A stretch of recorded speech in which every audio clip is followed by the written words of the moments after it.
لا حول ولا قوة إلا بالله العلي العظيم. أعوذ بالله من الشيطان الرجيم. بسم الله الرحمن الرحيم. الحمد لله رب العالمين بارئ الخلائق أجمعين باعث الأنبياء والمرسلين، والصلاة والسلام والتحية والإكرام على البشير النذير السراج المنير سيدنا ونبينا وشفيعنا إن شاء الله أبي القاسم محمد.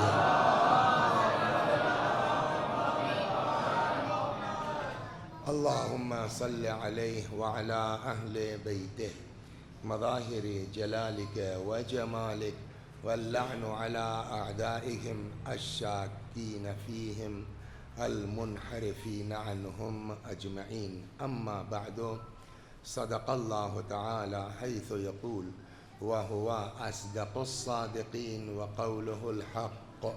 أعوذ بالله من الشيطان الرجيم. بسم الله الرحمن الرحيم.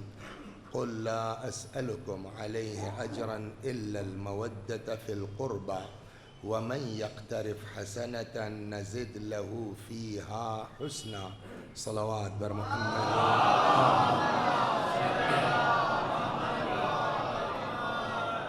انشاء اللہ المستعان اس کی اگر رضا شامل حال رہی اور اہل بیت خاص کر کے حضرت صدیقہ طاہرہ سلام اللہ علیہا کی دعا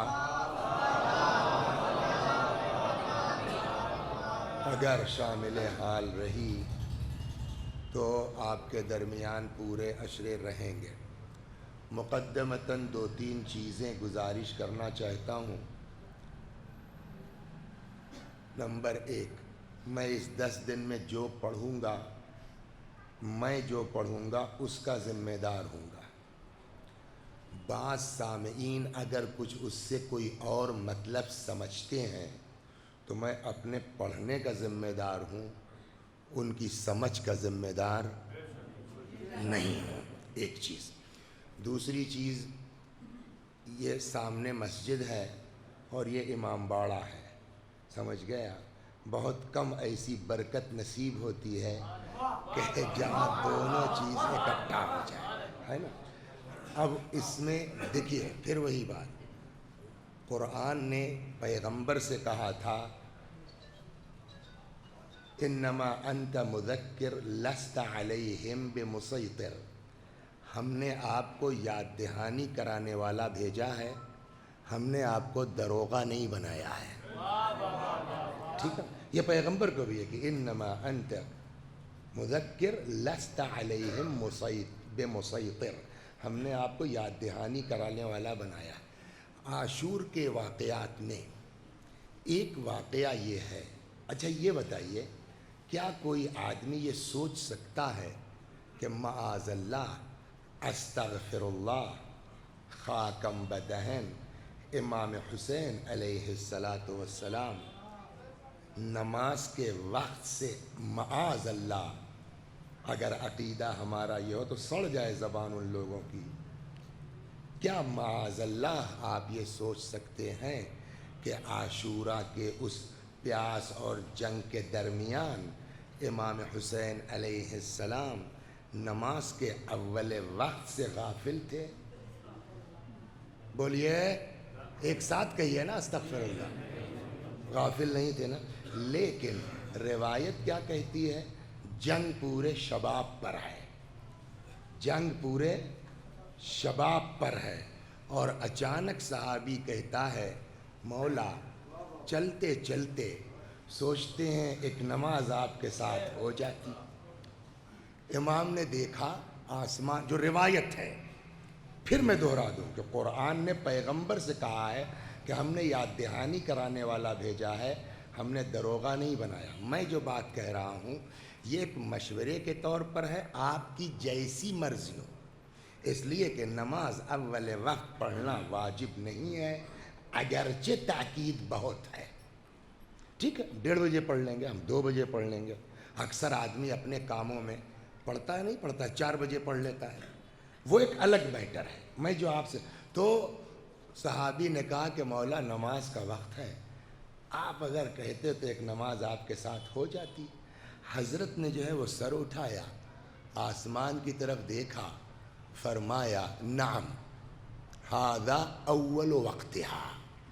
ہاں صحیح کہا تم نے, یہی ہے نا, نعم ھذا اول وقتھا, بے شک یہی اول ٹائم ہے. خالی یہ کہہ کے نہیں رک گئے, ٹھیک ہے رکواؤ جنگ نماز ہو جاتی ہے. امام نے فرمایا جعلک اللہ من یا مع المصلین, اللہ تم کو نماز گزاروں میں شمار کرے. اور اس وقت جب جنگ اپنے پورے شباب پر تھی تب جنگ روکی گئی, اگرچہ یزیدیوں نے نہیں روکا, تیر چلتے رہے, مگر یہاں اول وقت جماعت قائم ہوئی. اگر کسی کو اس روایت سے اختلاف ہے ہاتھ اٹھا دیں. سب نے سنا ہے. یہاں بہت کم شرف اور موقع ایسا ملتا ہے کہ مسجد اور امام باڑہ متحد ہو, مشترک ہو, حتیٰ دیوار کا بھی الحمدللہ فاصلہ نہیں ہے. خدا رحمت نازل کرے اگر دنیا سے جا چکے ہیں, خدا توفیق دے اگر وہ لوگ موجود ہیں جنہوں نے اس طرح ڈیزائن کیا, اللہ ان کی توفیقات میں اضافہ کرے. میں جو گزارش کرنا چاہتا ہوں, مجھے نہیں معلوم, اپنے یہاں کو تو مجھے پتہ ہے 12-10 کے آس پاس ہے, یہاں کیا ٹائمنگ ہے اول وقت کی دیکھنا پڑے گا, اس کو دیکھ لیجئے. مثلا سوزخانی ہوئی, مرثیہ ہوا اور نماز کا وقت ہو گیا, سب لوگ مسجد ہے, امام باڑہ ہے, پہلے سے وضو کر کے بیٹھے, 5 منٹ کا کام ہے. مولانا وہاں کھڑے ہو گئے, اللہ اکبر, وہاں سے انشاءاللہ بہش سے ابو ثمامہ سیداوی بھی دعا دیں گے, اب رنگ لایا ہے میرا سوال ہے. مگر میں اصرار نہیں کر رہا ہوں کہ یہ کام ہو ضرور, پتہ نہیں یہاں کے حالات کیا ہیں کیسے ہیں, وہ میں اس پر کوئی تبصرہ, اور نہ مقامی حالات پر مجھ کو کچھ بولنے کا حق ہے اور نہ میں بولتا ہوں. بٹ بعد مجلس, آج تو جو ہوا, بعد مجلس آپ حضرات غور فرما لیجئے, مشورہ کر لیجئے. اگر ایسا ہو جاتا ہے 12:15 ہوا ہے, اس وقت 12:30 پہ شروع ہوگی, 1:15 1:30 بجے تک مجلس ختم ہو سکتی ہے. جیسا آپ لوگ کل فرمائیے گا اس پر عمل کیا جائے گا.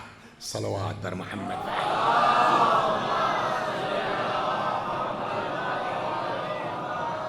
پھر میں دوہرا دوں, یہ میرا کوئی حکم نہیں ہے, میری اوقات کیا حکم دینے کی, میرا کوئی آدیش نہیں ہے, میری ایک گزارش ہے واقع کربلا اور امام کی نماز کو دیکھتے ہوئے.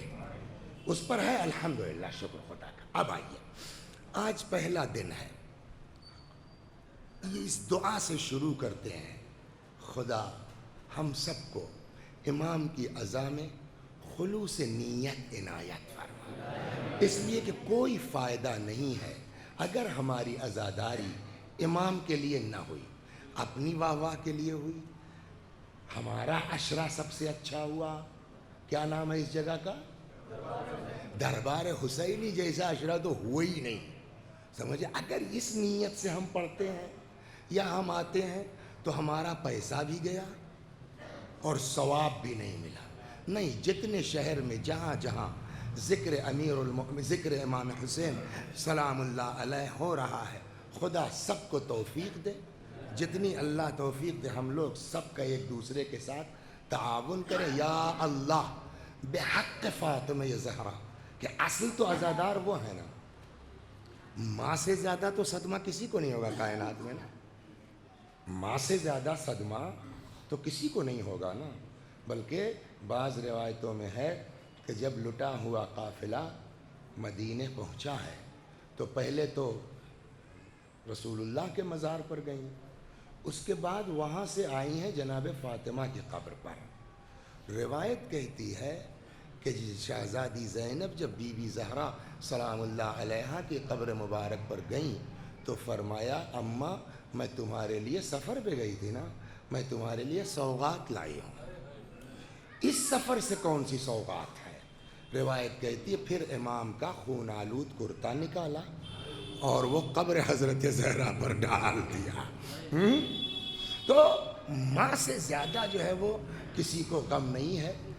لہٰذا خدا اسی ماں کی قسم تجھ کو ہم سب کو مجلس کے معاملے میں، غم حسین کے معاملے میں ایک دوسرے سے مقابلہ کرنے سے بچا لے.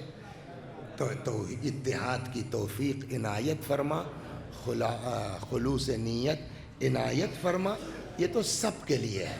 اپنے لیے میں قرآن کے وہ جملہ پڑھتا ہوں دعا کے طور پر، اللہم انطقنی بالہدی وَأَلْهِمْنِي التَّقْوَى. پالنے والے ہماری زبان سے ہدایت جاری فرما بحق فاطمہ زہرا، اور دل میں تقوی عنایت فرما. جس آیہ مبارکہ کی، ہاں تو اذان کئے بجے ہونا ہے؟ 1:15 بجے، یعنی مجھ کو 1، 5 یا 10 پر اتر جانا چاہیے. ٹھیک ہے، صلوات بر محمد. ارشاد حضرت حق جل وعلا ہوتا ہے، قل لا اسألکم علیہ اجرا الا المودۃ فی القربى.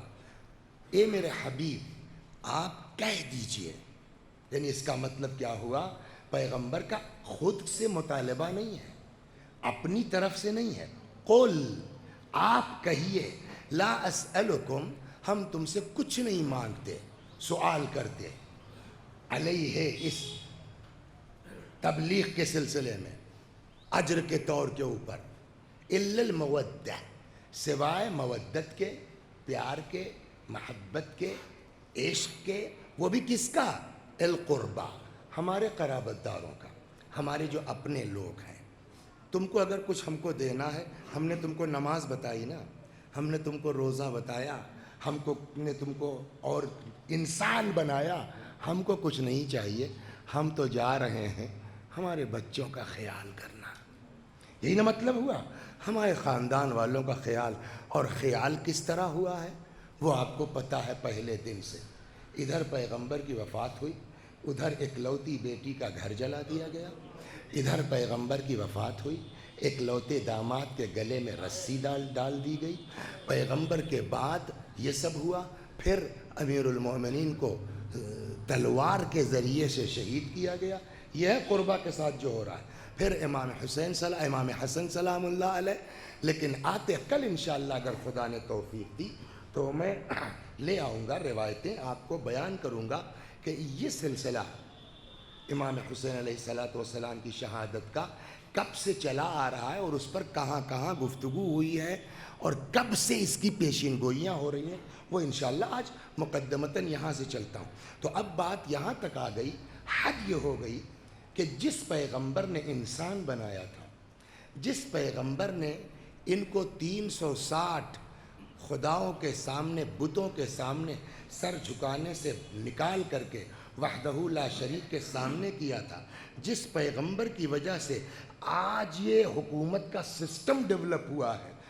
کمال جو ہے عجب یہ ہے کہ اس پیغمبر کے بعد جو لوگ جن کو کوئی اوقات نہیں تھی، بکریاں چرانے والے لوگ جن کے طفیل میں آج تخت حکومت پر بیٹھے ہیں، اسی کے نواسے کو بلایا جا رہا ہے کہ حاکم ہم ہیں، ہمارے ہاتھ پر بیعت کر لو.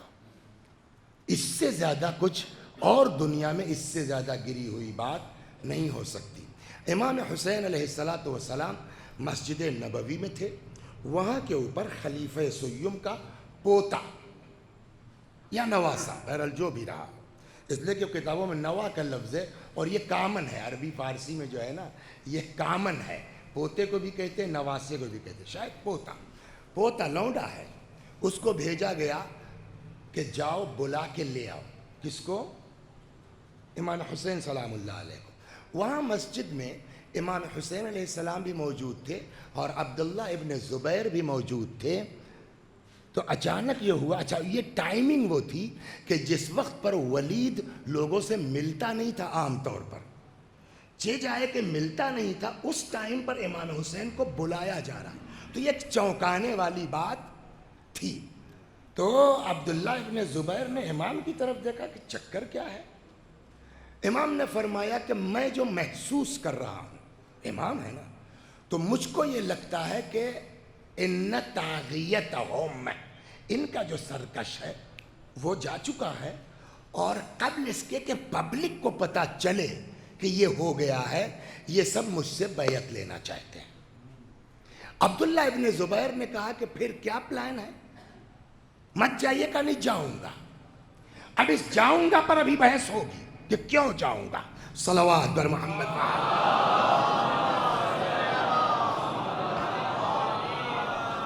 امام نے فرمایا کہ نہیں، میں بولیے جاؤں گا۔ اس کے بعد روایت کہتی ہے کہ حضرت گھر آئے، مشہور 18 ہے۔ کل جو میں نے روایت پڑھی ہے، اس لیے کہ ایک بار دیکھیے ریوائز کرنا ضروری ہے مقاتل کو، تو اس میں 19 کا لفظ لکھا ہوا تھا، بہرحال 18 مشہور یہی ہے کہ 18۔ امام نے جو ہے وہ تقریباً 18 یا 19 جوانوں کو لیا کہ بھئی یہ میٹر ہے اور مجھ کو یہ شک ہے اور یہ بات کنفرم ہے کہ میں بیعت نہیں کروں گا۔ یہ دیکھیے یہ بھی وہی ہے، یہ بات پکی ہے، الفاظ میرے مفہوم عرض کر رہا ہوں کہ یہ بات پکی ہے کہ میں بیعت نہیں کروں گا۔ تم لوگوں کا کام یہ ہے کہ تم لوگ وہاں رہنا، ظاہر سی بات ہے کہ جب پریشر ہوگا تو میں آواز تیز کروں گا، اگر میری آواز تیز ہوتی ہے، بلند ہوتی ہے، تو آپ لوگ اندر آ جائیے گا۔ امام حسین علیہ السلام اتنے میں پھر آ گیا آدمی، ابھی یہ سب سیٹنگ کر رہے تھے کہ جانا، تو حضرت نے کہا بھی جاؤ میں آتا ہوں، کائے کا ٹینشن لیو۔ امام علیہ السلام گئے۔ اب یہاں سے جو میں نے کہا سوال شروع ہوتا ہے، عبداللہ ابن زبیر جیسا آدمی اس بات کو محسوس کر رہا ہے کہ آپ کو نہیں جانا چاہیے۔ امام نے کہا نہیں میں تو جاؤں گا۔ What's reason? کیوں امام نے کہا میں جاؤں گا؟ ایک بات۔ دوسری بات یہ کہ امام کی شخصیت سے واقف ہے آپ؟ امام کیا ہے؟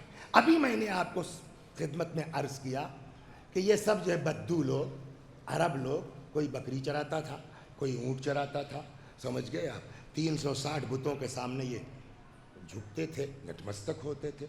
جو کچھ آج ہے وہ کس کی بنا پر ہے؟ رسول خدا کی بنا پر۔ دیکھیے کسی بھی مشن کو کامیاب کرنے کے لیے پیسے کی بھی ضرورت ہوتی ہے۔ آپ کوئی پروگرام کر لیجئے، بغیر پیسے کے آپ کا پروگرام سکسیس نہیں ہو سکتا۔ تو رسالت تو یہاں ہے، زحمتوں تو پیغمبر نے اٹھائی ہیں، پریشانیاں اصحاب کرام نے برداشت کی ہیں۔ وقت رہا تو عرض کروں گا کہ کیسے کیسے صحابہ نے اس زمانے میں رضوان اللہ علیہم جب انہوں نے کلمہ پڑھا تو کیسے کیسی اذیتیں ان کو دی گئیں۔ من جملہ ان میں سے ایک جناب خباب ابن الارت رضوان اللہ علیہ۔ خباب ابن الارت وہ صحابی ہیں جن کی قبر پر امیر المؤمنین سلام اللہ علیہ نے کھڑے ہو کے دعا کی ہے، رحم اللہ خبابا، خدا رحمت کرے خباب کی قبر کے اوپر۔ یہ صحابی وہ، مشکل تو یہی ہے کہ جن کا ذکر ہونا چاہیے ان کو کوئی نہیں جانتا۔ یہ بھی ایک صحابہ کرام کی مظلومیت ہے۔ ان کا جو مالک تھے یہ نوکر تھے، یہ غلام تھے کسی کے، آگ جلواتا تھا، خندق جس کو بولتے ہیں نا آپ کے یہاں، ننگا کر کے خباب ابن الارت کو لٹا دیتا تھا۔ کھال جلتی تھی، اس کے بعد یہ چربی پگھلتی تھی، اور چربی پگھل کے جب اس آگ میں ٹپکتی تھی تو شعلے بھڑکیں گے۔ روایت کہتی ہے جیسے جیسے اذیت بڑھتی تھی، حضرت خباب بجائے چیخنے کے کہتے تھے محمد محمد محمد۔ اس طرح سے صحابہ کرام نے اذیتیں برداشت کی ہیں، لیکن کسی بھی مشن کو آگے بڑھانے کے لیے نفری قوت انف نہیں ہے، اس کے ساتھ پیسہ ضروری ہے۔ پیسہ کہاں سے آیا؟ جناب خدیجہ الکبریٰ کا، ان کا پیسہ ہے، نانا کی زحمتیں ہیں، باپ کی تلوار ہے۔ آپ دیکھ رہے ہیں کس بنیاد پر کہا؟ اس کو یہیں روک دیجئے۔ آپ اپنے علاقے کے بڑے آدمی ہیں، زمیندار ہیں، مثلا آپ کے ہاں کوئی آدمی نوکری کرتا ہے، آپ نے اس سے پوچھا کیا بھائی تمہارا لڑکا کہاں پڑھ رہا ہے؟ اے صاحب ہم کہاں جو ہے وہ پڑھا سکتے ہیں، مہنگے اتنی پڑھائی۔ ٹھیک ہے لڑکا تمہارا تیز ہے، فیس میں دوں گا۔ اب وہ لڑکا پڑھنے لگا، لیکن اتنے بھی آپ نے کہ صاحب 50 لاکھ دے کے MBBS کروائیں گے۔ بہرحال 10-20 ہزار خرچ کرتے رہے، BA سمپلی MA کر لیا اور بیٹھ گیا جو ہے سول سروسز میں IPS ہو گیا۔ IAS ہو گیا. پہلی پوسٹنگ اس کی مثلاً یہیں میرٹھ میں تحصیلدار کے طور کے اوپر SDM کے طور پر ہو گئی. سب سے پہلا جو خیال آئے گا وہ SDM صاحب آج SDM بن کے بیٹھے ہیں کس کی وجہ سے؟ آپ کی وجہ سے نا. تو آپ کے ذہن میں کیا ہونا چاہیے کہ اگر مسلمان ہے وہ تو آ کے ایک سلام تو مارنا چاہیے, اگر نہیں مسلمان ہے تو آ کر کے کم از کم پیر تو چھونا چاہیے نا کہ صاحب آپ کی وجہ سے ایسا ہوا. آپ انتظار کر رہے ہیں. اتنے میں ایک دن جیپ آ کے دروازے پہ کھڑی ہوئی اور اس نے کہا صاحب فلانے میاں ہیں. کیا ہے بھیا؟ کہ صاحب نے بلایا ہے. توجہ کریے میں کیا سمجھا رہا ہوں. صاحب نے بلایا ہے. کون صاحب؟ SDM صاحب. آپ کو اچھا لگے گا؟ جواب اس کی اتنی ہمت ارے میں نہ ہوتا تو آج میں کرسی پہ نہ ہوتا. آپ بتائیے جائیں گے آپ؟ کہتا جاؤ میں نہیں آتا. ایک آپ کی وجہ سے ایک آدمی SDM بن گیا تو آپ چاہتے ہیں آپ کے دروازے پر پہلے آ کے جوائن کرنے سے پہلے سلام کریں. اور جس کے صدقے میں باپ نانا نانی کے پیسہ طاقت قوت لگی ہے اس اسلام کو پروان چڑھانے میں, آج اس اسلام کے کرسی پہ بیٹھ کے ایز اے گورنر اسی پیغمبر کے نواسے کے پاس آدمی بھیجتا ہے کہ آپ کو بلایا ہے.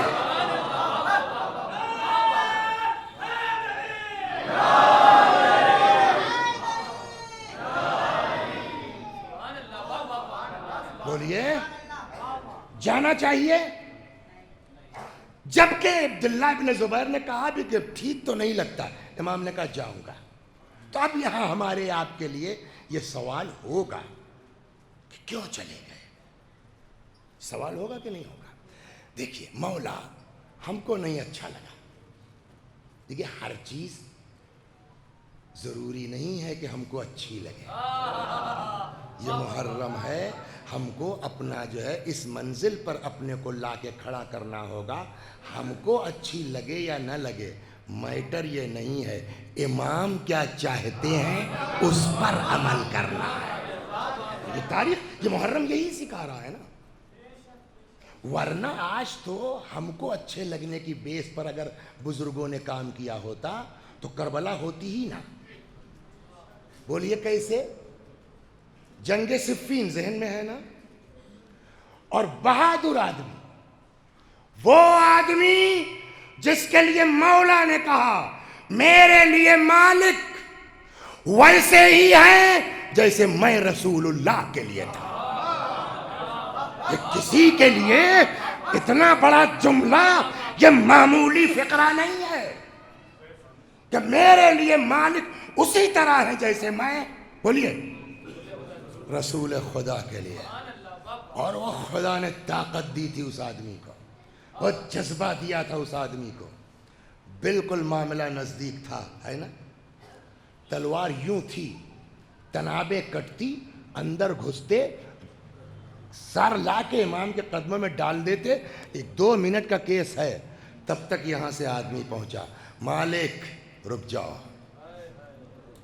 امام نے واپس بلایا ہے, جنگ روک دو. ایک ایک آدمی سے میں پوچھتا ہوں جو کہتے ہیں کہ جذبات کا نام اسلام ہے. میں ہر اس شخص سے سوال کرتا ہوں جو یہ سمجھتے ہیں کہ جوش اور جذبے کا نام اسلام ہے, تشیع ہے. ہم آپ ہوتے تو کیا کرتے؟ مجھے نہیں معلوم آپ کا, لیکن شاید ابھی مار لو یار دیکھا جائے گا, جھنجھٹ تو ختم ہو. اور کاٹ کے لا کے مولا کے سامنے, مولا میری گردن کاٹ دیجئے مولا. کیا کریں اب تو غلطی ہو گئی. یہ جواب تھوڑی ہے کہ غلطی ہو گئی گردن کاٹ دو. مسئلہ یہ ہے کہ امام کی مرضی کے خلاف تلوار چلی کیوں. بحث ہار اور جیت سے نہیں ہے, بحث امام کی اطاعت سے ہے. اور اس وقت اگر مالک چلے گئے ہوتے, قتل کر دیا ہوتا, یزید تخت حکومت پر پہنچ ہی نہیں سکتا تھا, بیعت کا معاملہ ہی نہ ہوتا. پوری ایک مالک کی تلوار پر پوری کربلا ٹکی ہوئی ہے. ہم کہیں گے مالک ہمیں کیا کیا تم نے؟ کہا تم جذبات دیکھ رہے ہو، ہم مرضی امام کے پابند ہیں. صلوات بر محمد.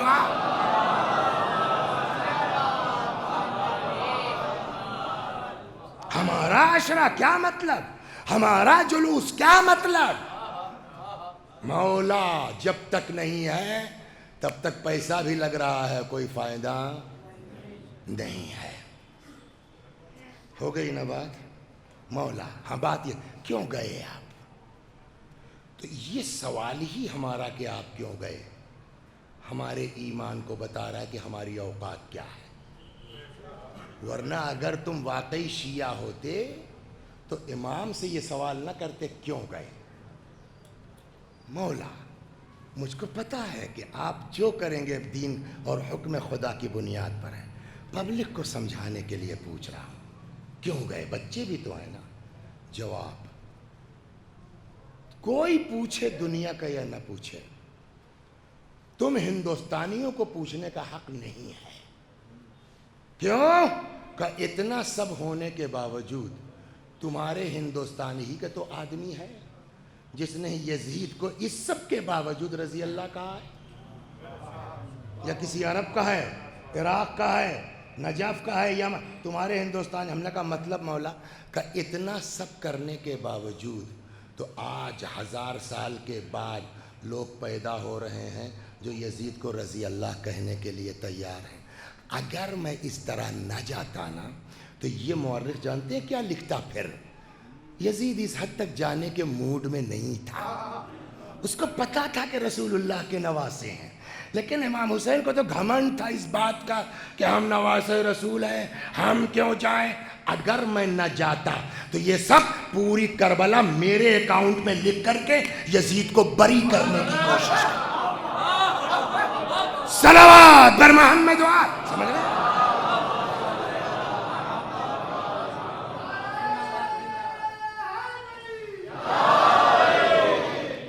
اور یہ ساری چیزیں ہمارے لیے آج کے دور میں سبق کا باعث ہے.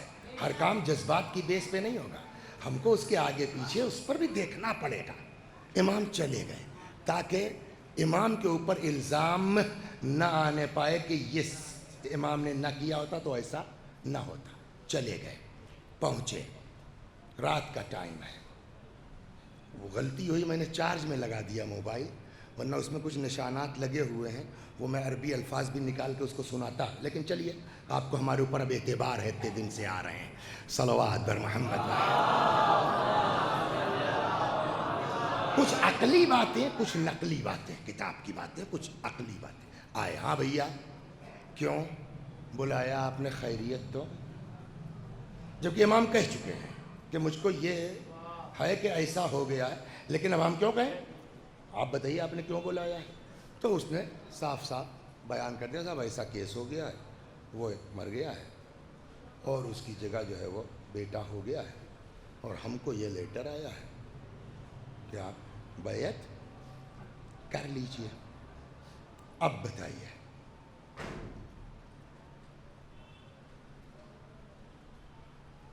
امام کو کیا جواب دینا چاہیے؟ یہ سب سیکھیے مجلسوں سے. آپ کو کبھی پیس کمیٹی میں بلایا جا سکتا ہے، آپ کو کبھی جو ہے وہ شہر کے حالات پر میٹنگ میں بلایا جا سکتا ہے. جواب دینے کا سلیقہ امام حسین سے سیکھیے. ہر جگہ جذبات سے کام نہیں ہوتا. ہاں بھائی کیوں بلایا ہے؟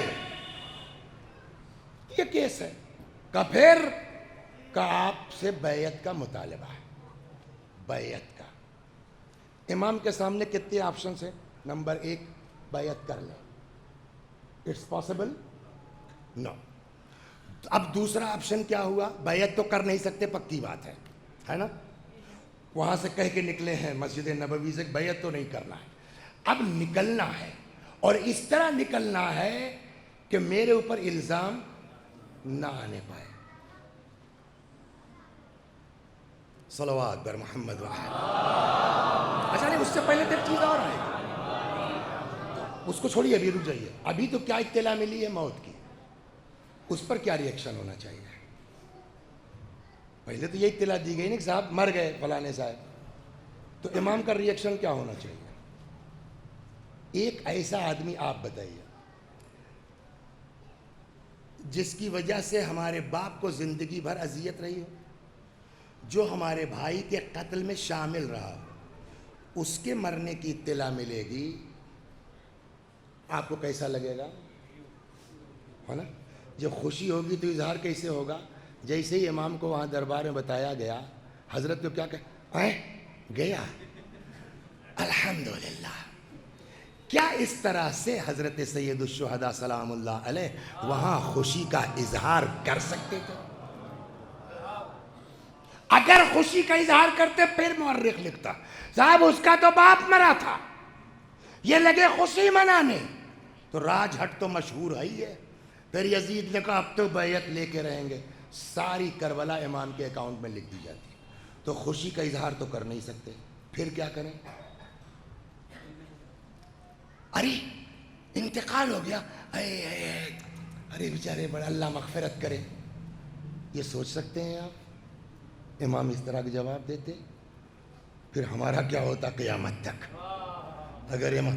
تو اب آپ دیکھ رہے ہیں نا، نہ اظہار خوشی کر سکتے ہیں نہ اظہار غم کر سکتے ہیں. ایک چیز اور دیکھیے، ہم میں اور اہل بیت میں ڈفرینس کیا. اگر ہم کسی چیز پر خوش ہیں، ہمارا چہرہ بول دے گا کہ ہم خوش ہیں. ہم کسی بات پر مغموم ہیں، آپ بھاپ لیں گے کہ ہم کو کوئی تکلیف ہے. ہم تپے ہوئے ہیں، غصہ، چہرہ جو ہے آئینہ ہے، وہ بتا دیتا ہے. اور ہم کو اپنے چہرے کے اتار چڑھاؤ پر کنٹرول بھی نہیں ہے، ہم کنٹرول نہیں کر پائیں گے. ہم کو اگر غم ہے تو ہمارا چہرہ بولے گا، ہے نا. لیکن ہم میں اور امام میں یہی فرق ہے، امام کو اپنے چہرے پر کنٹرول ہے. تم پکڑ ہی نہیں پاؤ گے کہ اس خبر کے بعد ان کو خوشی ہوئی یا صدمہ. اب لے دے کر کے بات بچتی ہے جواب کی. نہ اظہار خوشی کر سکتے ہیں نہ اظہار غم. پھر بھی لہجہ تو پکڑ سکتا ہے نا آدمی، لیکن امام کو اس پر بھی اختیار ہے. جیسے ہی کہا گیا قرآن کی آیت پڑھنے میں تو کوئی دقت نہیں ہے نا. امام نے بالکل جنرل لہجے میں جیسے ہی کہا گیا کہ انتقال ہو گیا، حضرت نے فرمایا انا للہ و انا الیہ راجعون. نہ خوشی کا اظہار ہے نہ غم کا اظہار ہے. اور یہ تو حکم ہے بھائی پڑھاؤ، کوئی بھی سب کو مرنا ہے. یہ بتاؤ بلایا کیوں ہے؟ کہا بلایا اس لیے ہے کہ بیعت کر لیجئے. اب امام کے سامنے میں نے آپشنز گنائے، بیعت کر تو سکتے نہیں. اب یہاں سے نکلنا ہے. کتنے آپشن؟ نمبر 1 کیا کہا؟ بیعت میں فاطمہ کا بیٹا، علی کا لاڈلا اور شرابی کبابی کی. کیا بات کر رہے ہو تم لوگ؟ امپاسبل، نہیں کر سکتا میں. ایک تو یہ سیدھا جواب دے، واپس آ جائے. پھر تاریخ لکھے گی یزید اس حد تک جانے کے موڈ میں نہیں تھا.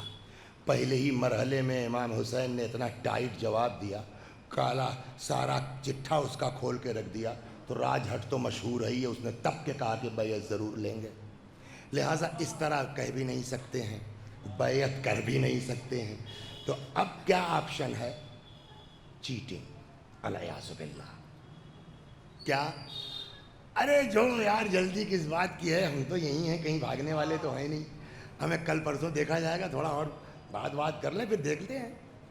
اس کے بعد وہاں سے 2 دن کا ٹائم لیتے، رات میں نکل لیتے. یہ آپ میں سوچ سکتے ہیں امام حسین کے لیے.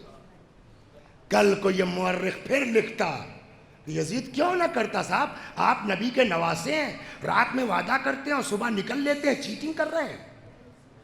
وہ بھی نہیں ہو سکتا. اب بتائیے امام حسین یہاں سے نکلیں کیسے؟ صلوات بر محمد. اور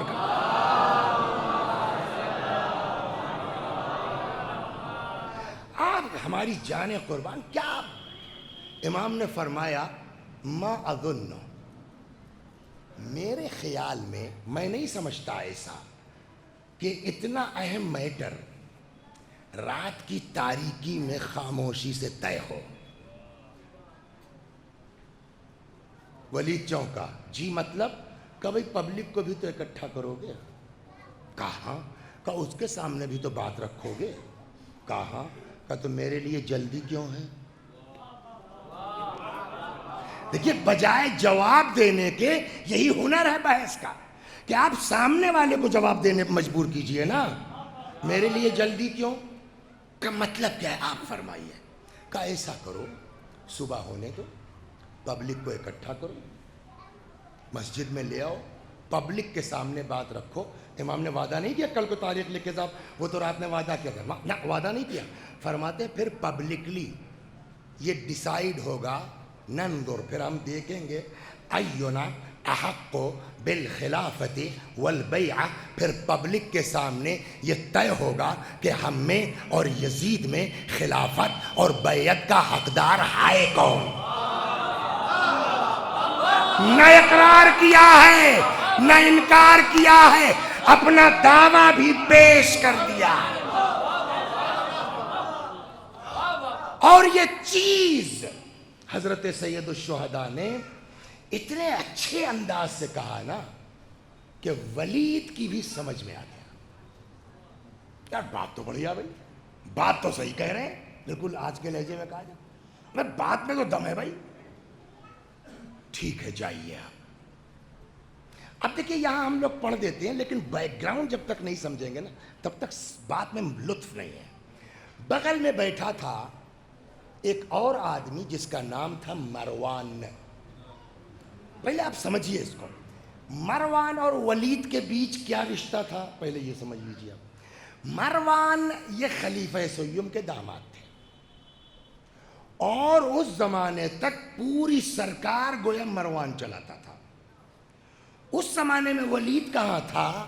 ولید تھا کوفے کا گورنر. جہاں مالک علی تب کوفے ہی میں رہتے تھے. تو شراب اور آپ تو ہم تو پیتا ہی تھا. یہ ولید جو آج کی بات ہو رہی ہے, ایک دن کچھ زیادہ چڑھا لی اس نے, سنا ہے نا, آیا مسجد میں 2 کی جگہ 4 پڑھا دی. اور جب لوگوں نے کہا کہ یہ کیا کیا, کم ہے اور بڑھا دیں. تو یہ چیز ایسی تھی کہ کوفے والے جو ہے بھائی, اب اس سے زیادہ تو نماز کی اہانت نہیں ہو سکتی نا کہ آپ نشے میں دھت, آپ کو پتہ ہی نہیں کیا کر رہے ہیں, کہہ رکعت پڑھ رہے ہیں. تو وہاں سے ایک پورا ڈیلیگیشن آ گیا کوفے سے مدینے کے ساتھ, آپ کا گورنر یہ کر رہا ہے, یہ کیا ہو رہا ہے. اتفاق یہ دیکھیے کہ اسی زمانے میں مصر والے بھی آئے تھے اپنا ہنگامہ لے کر کے. اب جب یہاں بات پہنچی تو ایک طرف مصر والا میٹر گرم ہے ہی ہے جس میں مرڈر ہوا خلیفہ سیم کا, وہ ہمارے موضوع سے باہر ہے. ادھر تب تک صاحب اتنی بڑی بدنامی کی بات ہو رہی ہے سرکار کی کہ صاحب ہمارا گورنر شراب پی کے نماز پڑھا رہا ہے. تو اس وقت سوائے اس کے کوئی چارہ نہیں تھا حکومت کی آبرو بچانے کے لیے کہ اس کو برخاست کر دیا جائے. کس کو؟ ولید کو, گورنر صاحب کو کوفے کا. یہاں سے آدمی بھیجا گیا کہ صاحب یہ آپ کا چارج لیں گے, آپ فوراً چھوڑیے. اب اگر یہ مدینے واپس آتا تو اس کو شراب پینے کی, نماز کی توہین کی حد جاری ہوتی, کوڑے پڑتے. یہ آیا ہی نہیں ادھر. یزید کے باپ کا چچیرا بھائی تھا, بھاگ گیا بھائی جان کے پاس. کہاں؟ شام. ہو گئی بات. پھر حالات نے پلٹا کھایا. امام حسن علیہ السلام کی وصولوں والا معاملہ آیا اور پھر پورے اس پر ان لوگوں کا اقتدار ہو گیا.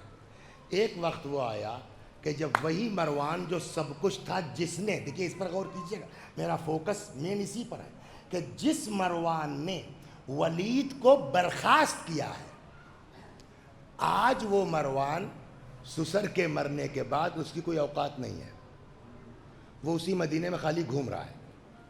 اور جس ولید کو اس نے برخاست کیا تھا وہ اسی مدینے میں گورنر کی پوسٹ پر ہے. لیکن اب ظاہر بات ہے سرکار سے جھگڑا تو کر نہیں سکتے, تو مروان آتا جاتا رہتا تھا. یا تو ولید نے اس کو بلوایا تھا اس رات یا مروان خود سے موجود تھا. جب ولید نے یہ کہا کہ ٹھیک ہے آپ جائیے, بات آپ کی معقول ہے, مروان وہاں بیٹھا تھا. جب دشمنی ہے, دیکھیں دشمن اہل بیت کا ولید بھی ہے, اس میں کوئی شک نہیں ہے, لیکن کتابوں میں اس کے جملے لکھے ہیں. اس نے کہا بھیا مروان میں تیری رائے نہیں مان سکتا ہوں, ایک الگ موضوع پر جانا بھی نہیں ہے. مگر یہ کہ ان سب کے باوجود دشمن اہل بیت کا ولید بھی ہے. لیکن جب کمپیئر کیا جائے گا نا مروان زیادہ بڑا دشمن ہے. ایک چیز تو ادھر مروان کو امام حسین سے قدورت ہی ہے، نمبر ایک. نمبر دو، ولید سے وہ جلیسی ہے کہ اس کو میں نے برخاست کیا کہ میری جگہ بیٹھا ہوا ہے. تو اب اس نے ایک رائے دی. یہ رائے نہ ولید کے محبت میں دی نہ امام حسین کی دشمنی میں. صرف اس کے ذہن میں یہ ہے کہ چاہے حسین کے خلاف چلی جائے یہ بات، مار دیا جائے تب بھی الحمدللہ، ولید کے اگینسٹ جاتی ہے تب بھی خوش. سمجھ گیا؟ لہٰذا اب اس نے جو ہے وہ جیسے ہی ولید نے کہا کہ ٹھیک ہے جائیے آپ، مروان نے کہا کیا کہہ رہے ہو؟ کہ یار بات صحیح ہے، جب صحیح ہے تو اس کو ماننے میں کیا حرج ہے، جائیے آپ. مروان نے کہا ولید غلط بات ہے، ابھی یا بیعت لے لے یا سر قلم کر لے. اگر یہ چلے گئے نا تو پھر ہاتھ نہیں آئیں گے. اس میں جواب ولید کا لکھا ہوا کتابوں میں، ہم کو اس میں نہیں پڑھنا ہے کہ بھیا میرے بس کی بات نہیں ہے، کچھ بھی ہو میں لاکھ گناہ گار ہوں، میں حسین کے قتل میں جو ہے اپنے ہاتھ کو گندہ نہیں کر سکتا ہوں، یہ سب ہے. لیکن اب آپ کو میں کتنی دیر ہو گئی مجلس میں، 12:05 یا 10 پر بیٹھا تھا ہے نا، اور اس وقت ہو گیا 12:50. تو 20 منٹ ادھر، 20 میں 40 منٹ ہو گئے نا. 40 منٹ سے میں آپ کو کیا سمجھا رہا ہوں کہ امام حسین بات کو ٹالنا چاہتے ہیں، ٹائٹ نہ ہونے پائے، سختی نہ ہونے پائے، ہمارے اوپر الزام نہ آنے پائے. ٹال رہے ہیں. لیکن اب دیکھیے ہر جگہ یہ ٹالنا بھی ٹھیک نہیں ہے.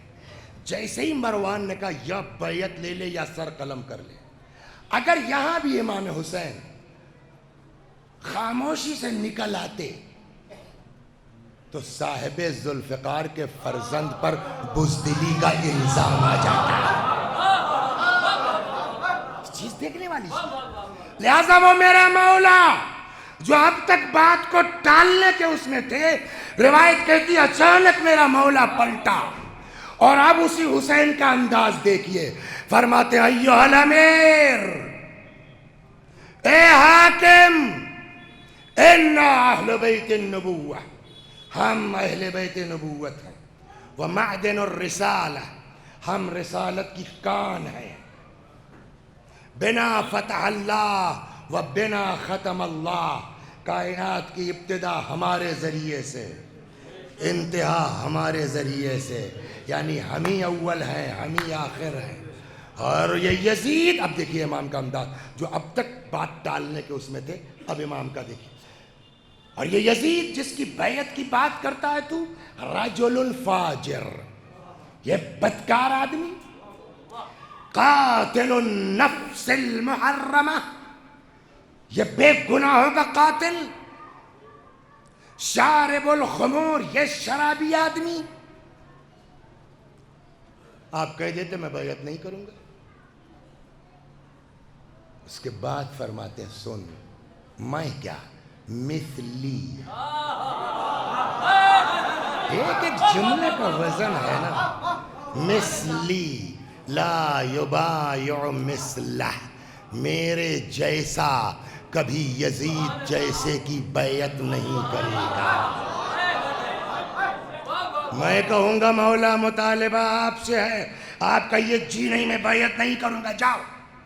یہ مثلی لا یبایع مثلہ کیا مطلب؟ میرے جیسا کہ آج پہلا دن ہے باطل حق سے بیعت کے لیے کھڑا ہوا، آج ہی صدی سے پتنگ کاٹ دی جائے کہ میرے بعد کبھی کوئی حکومت بیعت کا مطالبہ کرنے کی ہمت نہ کر سکے.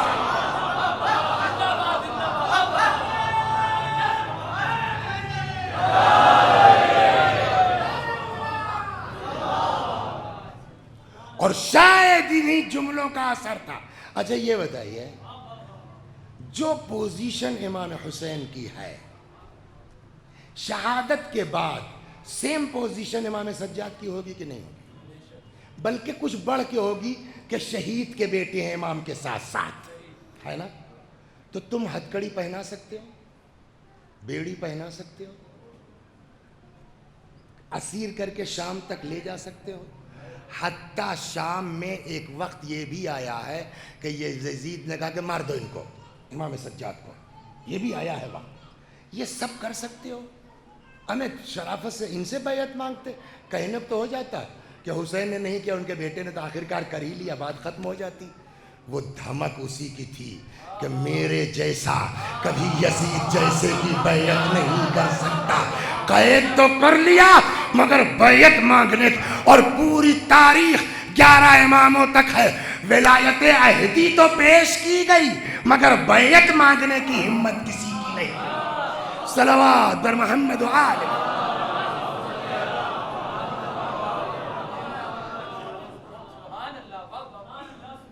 نکل کے آئے۔ اچھا اب آواز بلند ہوئی، یہ 18 جوان یا 19 جوان جو تھے، نہیں چلو، اس کا کیا مطلب ہوا؟ دیکھو ہم پورے تیاری سے تھے، ہم کو ہلکا جواب دینے کی کوئی ضرورت نہیں تھی۔ یہ جو ہم کو سبق مل رہا ہے نا کربلا سے، یہ 19 آدمی جو نکلے، مطلب یہ سن لیجئے، یہ جو ہم اب تک ہلکا بول رہے تھے، جانے دو یار چھوڑو، یہ ہماری کمزوری نہیں تھی، یہ اہل بیت کا مزاج ہے، جب تک بات بن سکے جھگڑے سے بچو۔ تو اب ایک چیز کربلا سے سمجھ میں آتی ہے کہ جو سچا کربلائی ہوگا نہ فساد چاہے گا نہ ظالموں کے ہاتھ پر بیعت کرے گا۔ یہ دو چیزیں کربلا سے، دو سیکھ ہم کو ملتی، صلوات در محمد، نہ فساد نہ ظالم کی حمایت۔ واپس آئے، ماں کی طرح چاہنے والی بہن ٹہل رہی ہے،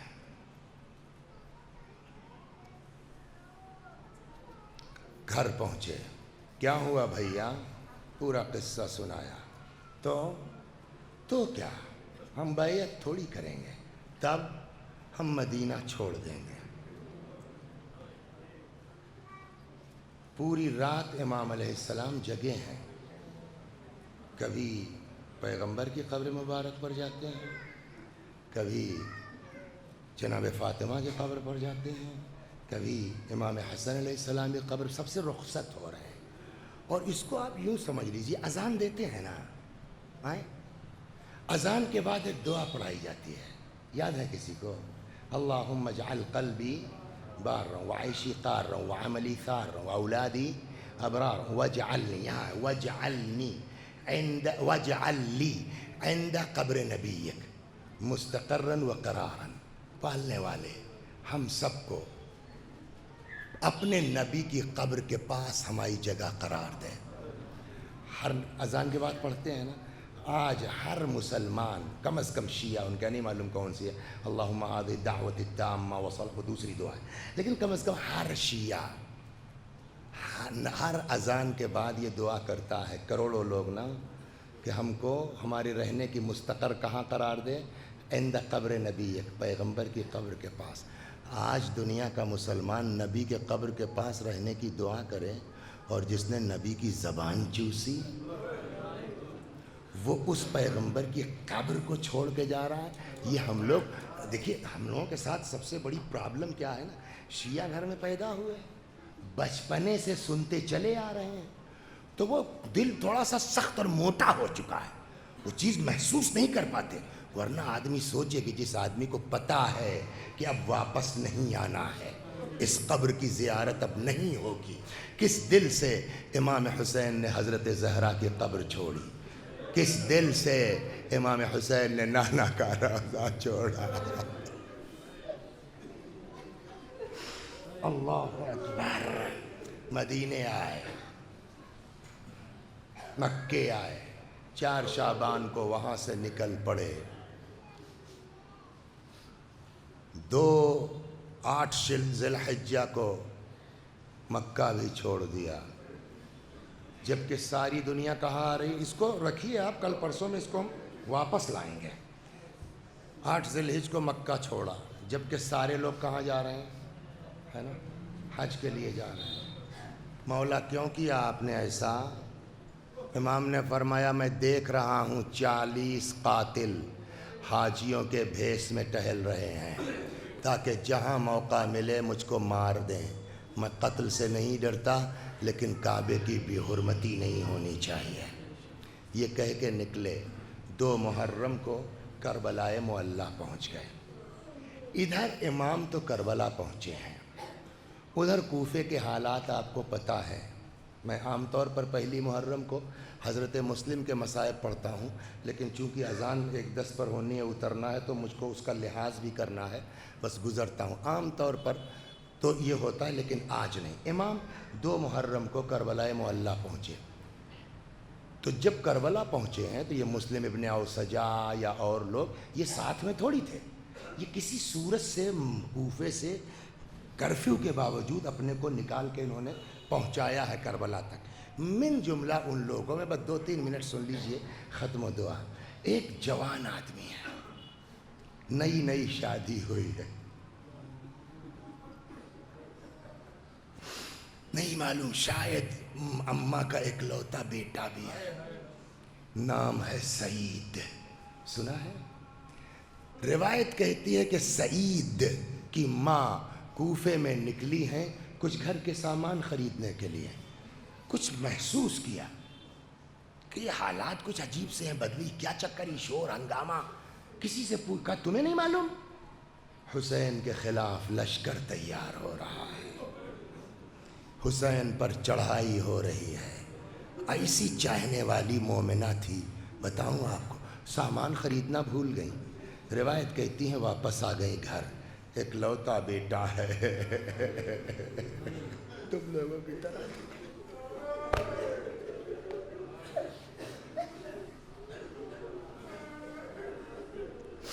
اکلوتا بیٹا ہے، شادی ہوئی ہے۔ بیٹے کو دھیرے سے کمرے میں لے گئی۔ بیٹا، اماں کچھ سنا تم نے؟ کیا؟ میرے مولا پہ چڑھائی ہو رہی ہے، لشکر تیار ہو رہا ہے، کیا تو میرے امام کی مدد نہیں کرے گا؟ میری ہمت کہ میں امام کی نصرت سے سرتابی کروں، ماں کے حکم سے سرپیچی کروں؟ اب ماں سمجھانے لگی۔ کسی بھی جو ہے وہ ماں کے اندر، ساس کے اندر اپنی بہو کی طرف سے یہ شک ہو سکتا ہے کہ کہیں ایسا نہ ہو کہ یہ سعید کے لیے بیڑی بن جائے، جانے سے روک لے۔ تو اسی طرح سمجھا رہی تھی، بیٹا ایسا جانا کہ وہ سمجھنے نہ پائے کہاں جا رہے ہو، یہ باتیں۔ اب اتنے میں سعید کی بیوی کمرے میں آ گئی۔ اصل تو اس کا کمال ہے، اچھا جس سے بات چھپائی جا رہی اگر وہی آ جائے تو چپ۔ سعید بھی خاموش، سعید کی ماں بھی خاموش۔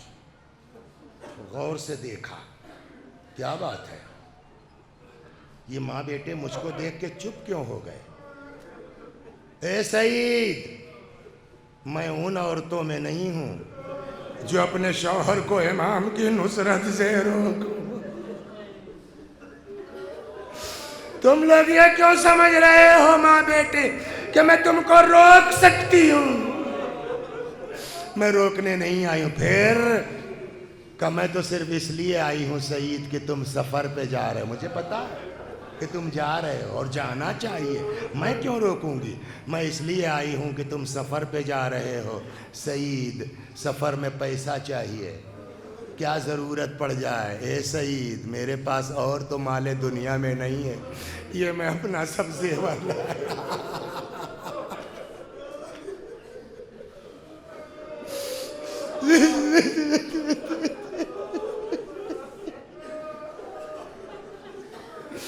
مولا حسین علیہ السلام کے لیے ہمارے دلوں میں وہی جذبہ اور خلوص بھر دے۔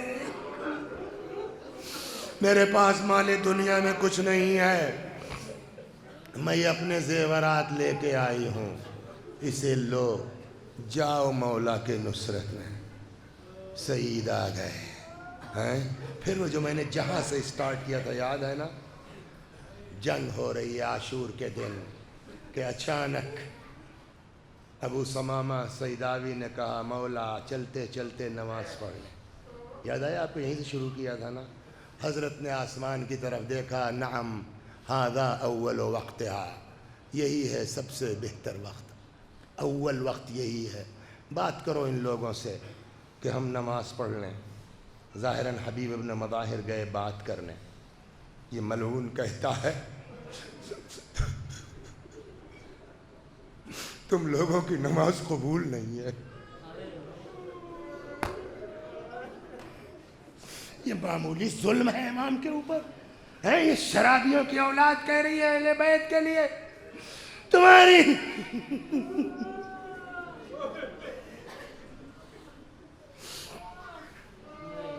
بہرحال حبیب نے جواب دیا،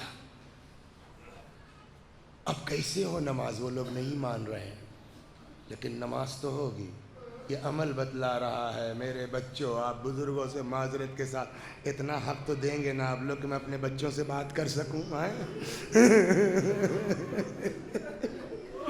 میرے بچوں، میرے چھوٹے بھائیوں، سمجھے نا کتنی کربلا میں نماز کی اہمیت ہے۔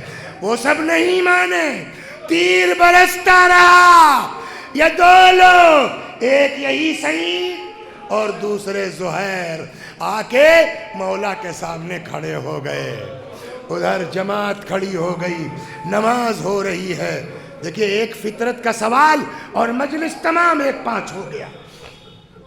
آپ کہیں جا رہے ہوں، آپ کے ساتھ آپ کا بھائی ہے، مثلا آپ کا بیٹا ہے، یا مثلا آپ کا باپ ہے، آگے پیچھے جا رہے ہیں، سامنے سے ایک ڈھیلا آ جائے، فطرت بتائیے کیا ہے آدمی کی؟ فوراً گردن جھکتی ہے نہیں جھکتی؟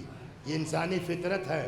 اس سے بحث نہیں کہ پیچھے میرے بابا ہیں، پیچھے میرا بھائی ہے، پیچھے میرا بیٹا ہے، کس کو لگے گا؟ یہ بغیر ارادے کے آدمی کی گردن جھکتی جب کوئی چیز آئے۔ کربلا میں فطرت بدلی ہے، کربلا میں فطرت بدلی ہے۔ کہتے ہیں سب تیر مارتے تھے، تو اگر کوئی تیر ایسے آ رہا ہے نا، بڑھ کر کے یہ لگ سینہ لگا دے، ارے میرے سینے پہ لگ جائے، میرے مولا کی نماز۔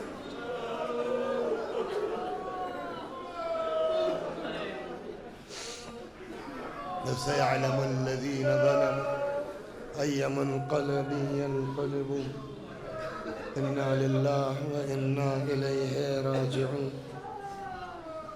خدا ہماری اس عزا کو قبول فرما، مزید عزا اہل بیت کی توفیق کرامت فرما، جب تک زندہ ہیں در اہل بیت سے وابستہ رکھ، مرنے کے بعد جوار معصومین میں جگہ کرامت فرما۔